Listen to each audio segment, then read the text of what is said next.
Joe Burrow has missed significant time this year. Yes. Joe Burrow is one of the best quarterbacks in the NFL. Joe Burrow has a pretty lengthy injury history since he's come into the NFL. My biggest concern with Burrow was always his superpower, is that he will stand in the pocket and make the play no matter what the pressure is. Yeah. And in turn, he gets smoked in the pocket a lot. Yeah. And some of the injuries have been fluky, some of them have not. Joe Burrow, if you're going since he's been in the NFL, he's in his 6th NFL season now after that otherworldly year he had at LSU in 2019. His rookie season, he played 10 games before a knee injury suffered at FedEx Field, like so many other knee injuries. 10 games as a rookie. In 21, he played all 16 games, was outrageously good. That team went to the Super Bowl. They lost in the Super Bowl to the Rams. Mm-hmm. In 22, played all 16 games. So that was back-to-back full seasons for Burrow. All right. 23, 10 games. Last year, played all 17. This year, he's only played 2. What we have learned is Burrow is back. Tomorrow night, Thanksgiving night, Bengals-Ravens. By far, the people most happy that Burrow is back are the television networks. Mm-hmm. I think that game's actually on NBC. Shout out to the Peacock.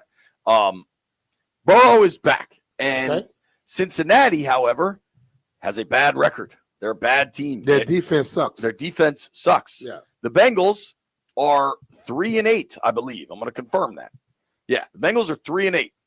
And yet, Burrow wants to play. And he was asked about the notion of shutting it down because this is a lost season. Perhaps it's worth pointing out before we play the Burrow audio. The Bengals are 3-8, and in a wild card sense, they're cooked. But in that division, the Ravens are only 6-5. Mm-hmm. The Steelers are only 6-5. Since he gets to play all them head to head, so they do have a chance of chasing down that division, which is a little different than I'd say what Washington has. But this is Joe Burrow explaining why he wants to play football. Do you understand? Yes, I understand why people feel that way, but if you look at it from my perspective, I'm a football player, and if I get hurt, I'm going to go through the rehab process, and then I'm going to let everybody know when I feel like I can go out there and play. I don't really know what else to say about that. I'm not going to ever go to somebody and say,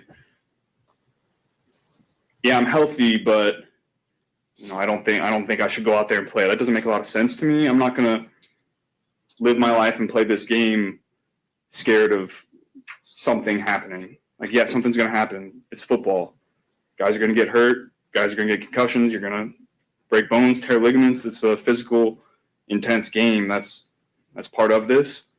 And, yeah, I've had injuries. There's not a lot I can do about that. I work really hard to have that not happen, but what I can do is when it does happen, I can control how I'm attacking my rehab and attacking practice and doing everything in my power to get back as quickly as possible. That's what I did. And B, I'd like you to kind of speak to that. I think for me, Burrow explained the mindset of football players and elite quarterbacks, all of it really well right there. But the thing of it is this, and what I despise, the same people that ask these dumbass questions about shutting people down, if that guy were to come out and say, look, I don't think I should play the rest of the year, they will destroy him. All right? What Joe Burrow is explaining to you is, I go and attack rehab and work as hard as I can to get back healthy. Then when I get healthy, you all want me to say, well, I'm not going to play now? You don't go through – listen, man, Leslie Shepard, when he talked about the elbow and the wrist, that is hell, man. You go to the hell and back to get to a point where you could go out there and do what God gave you a damn ability to do. And now you want to say, well, I'm not going to play till next year because this year means nothing. You know what can happen next year? First day of practice, you can get hurt. And then what the fans are going to say then. But this is the weird thing. I don't hear that Joe Burrow is injury prone a lot. All I hear is, oh, wait till he come back. Wait till he come back. But Jayden is hurt, and I hear he's injury prone.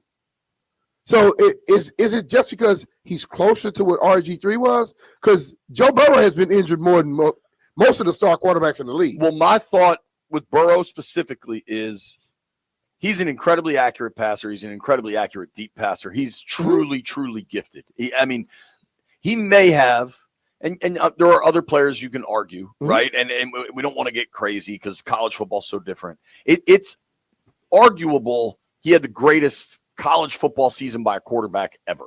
Like, you can really make that claim, right? And he does so many things so well, but I contend that his greatest superpower is his ability to stay in the pocket no matter what and deliver the football. Yeah. And at times that's going to cause trouble. Jayden's greatest superpower is that he can make plays. He can beat you from the pocket. Jayden is a pocket passer, but he can also kill you with his legs. Yeah. And it's not a gimmick offense you have to run with Jayden. It's just something else he can add, and you don't want to remove that. But you got to just have an honest conversation. But the thing I'm saying is that I don't hear a lot of folks professing that Joe Burrow is injury prone. And he's been injured more than Jayden. You get what I'm saying? It's weird how people jump on their soapbox when it's one quarterback, but they don't on the other. Brock Purdy has the same ability. They're not the same quarterbacks that Joe Burrow has. Brock Purdy won't give up on a play. When you don't give up on a play, what happens? You normally get hit later, and sometimes you throw a lot of interceptions. But that was them explaining why he was the guy he is. Basically, they said, he's going to throw a lot of interceptions, but that's because he won't give up on the play. But if somebody else throw the same interceptions, they don't get that excuse. You get what I'm saying? Yep. It's like the media is full of crap, okay? Where you want to profess on one guy but not the other. If one is injury prone, the other one is, okay? But the whole thing about it is you see how hard they fight to come back. And that's the thing I care about. Like when my daughter got hurt in cheer, her first year, broke her shoulder. Bria? Yes. First question I asked was, you going to go back?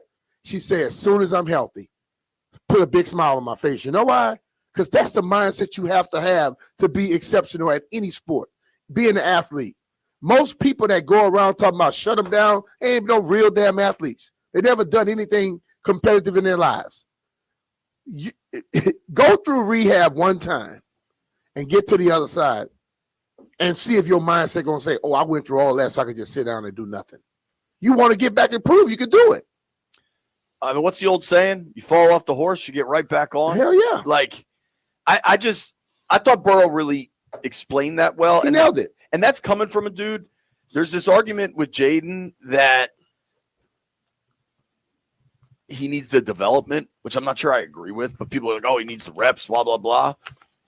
Burrow doesn't need the reps. Burrow doesn't need the development. He's just a freaking football player. Yeah. And that's what these guys do. They got to where they are because they have a different mindset than the average person. Now, I've said repeatedly, though, and I'll stand by this, coaches do have a responsibility to protect players. Yeah. Front offices have a responsibility to protect players and possibly investments, right? Because at some level, this is major dollars we're talking about. But with that said, a lot of this depends on timing for me. If Jayden... To me, it's tracking that Jayden may be available for the Minnesota game next weekend. That right? Like if he's practicing this week but not fully cleared, he gets a week of practice, then maybe he's back from Minnesota. We don't know that, but that's where this is tracking. If it's not Minnesota, then it's at the Giants the week after that. There is a point to me where if he's not cleared until Christmas Day against Dallas, maybe you decide, you know what, it's 2 games left. At that point, Lord knows what the record might be. Maybe at that point you do decide we're just going to err on the side of caution here. But with 6 games left and with an organization riding a 6-game losing streak, desperate to change how things are right now, there is an obligation to the player to protect him. There's also an obligation to the full locker room. Yeah. Of let's get our best players on the field, try to win a damn game. It's an obligation to yourself too because you're being judged. Okay? Like it's just I don't understand the listen. The mindset of quit and shut down, I didn't grow up on that. That's the new thing. That ain't old. That's something new. And we got to get those people with those mindsets out of sports. If we allow that, we'll never see the stars half the time. But dude, that's the problem in the NBA. The stars don't play way too often. Think about Major League Baseball. They've tried to change it. They tried to change it a little bit. It's not working. Making them play and making them go out there and play a certain amount of time. Think about pitchers in baseball. They get pulled when they could have a complete game shutout. Yeah. Honestly, the baseball stuff, the greatest example of it, and maybe what predicated this march to like robotic rules with young pitchers happened here when they shut down Strasburg in a playoff season. Yeah. Like, you know what I mean? Like, some of this is just crazy. Like, you know the sport that doesn't do any of this? Hockey. Yeah. Hockey is playing. Your leg could be broken and you're playing. Hell yeah.